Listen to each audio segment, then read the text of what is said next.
चलना चाहिए। उनके शरण में चलने से कल्याण होगा और उन्हीं के कृपा पात्र से जो वे रास्ता बताएंगे वैसा ही करना होगा।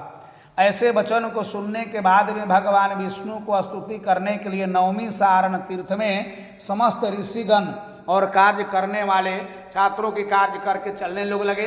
भगवान के ऐसा दया दृष्टि हुआ कि स्तुति करने से भगवान विष्णु श्री जनार्दन जी महाराज प्रसन्न हो जाते हैं। प्रसन्न होकर के और दर्शन देते हैं, कहे कि हे भक्तगण ये बताएं, हे नारद ऋषि ये बताइए कि आप किस लिए हमको पुकारे हैं तथा क्या आज कारण है, किस कार्य से पुकारते हैं, कोई बात हो तो बताएं।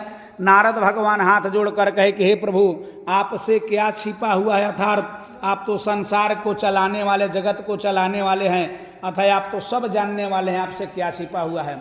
आप ही बताएं कि संसार में सब प्राणी दुख से दुखित हैं, उनका कोई ऐसा उपाय बताया जाए जिसको करने से सबको कल्याण हो सके और कम समय में कथा हो सके। ऐसे कहने के बाद में भगवान विष्णु कहते हैं कि सत्यनारायण नामक एक व्रत है, उन्हीं के कृपा मात्र से सबको कल्याण होगा, सबको रक्षा मिलेगा। जो भी जैसा सोच करके व्रत करेगा वैसा फल प्राप्त होगा। ऐसा इसमें नहीं है कि इसी काम के लिए किया जाए और कौन करेगा कौन नहीं करेगा, ऐसा कुछ नहीं लिखा हुआ है।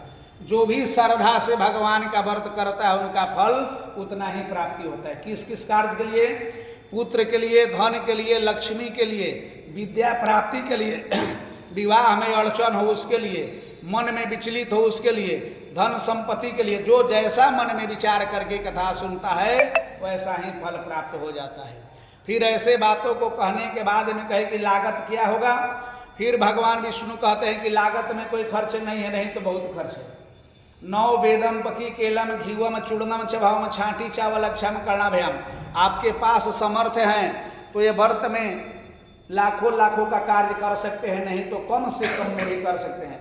9 प्रकार, 9 वेद पकी केल घीव चूर्णा भावम या छांटी चावल, यानी फल फूल 5 तरह का ले लीजिए, मिष्ठान ले लीजिए, नहीं भी मिल पाया तो चूरमा केवल बना लीजिए आटा का, घी गुड़ मिला करके उसमें हलवा हो, चूरन हो, जो भी सपर सके बना करके भगवान को भोग लगाइएगा, भगवान उतना में प्रसन्न हो जाते हैं। यहाँ तक कहे हैं कि अगर कुछ नहीं सामग्री है तो जो भूसी को हम लोग फटक करके और डाल देते हैं गौ को खाने के लिए, उसमें भी गुड़ चीनी मिला करके भगवान को भोग लगाइएगा तो भगवान प्रसन्न होकर के वरदान देते हैं। लेकिन नहीं है तो अब ये नहीं कि सब अपने लिए रखे हैं और भगवान के लिए भूसी खिलाइए तो भगवान प्रसन्न नहीं होंगे। समय के अनुसार जितना आप में है उतना कार्य कीजिए। समय में कोई आदमी है कि नहीं इसमें भंडारा करा देता है, बहुत लोग अपना कार्य करता है, बहुत बहुत कार्य किया, कुछ नहीं है तो अपने परिवार में शांति के लिए भगवान सत्यनारायण का व्रत करते हैं, उससे भी भगवान प्रसन्न होकर के उनको उतना ही वरदान देते हैं। भगवान कहे कि देखिए कोई कार्य हो, कथा सुनने के बाद में प्रसाद खा कर ही जाना चाहिए, प्रसाद नहीं त्यागना चाहिए। प्रसाद को त्यागने से नारायण जी रुष्ट हो जाते हैं और ईश्वर रुष्ट हो जाएंगे तो बहुत दिक्कत हो जाती है।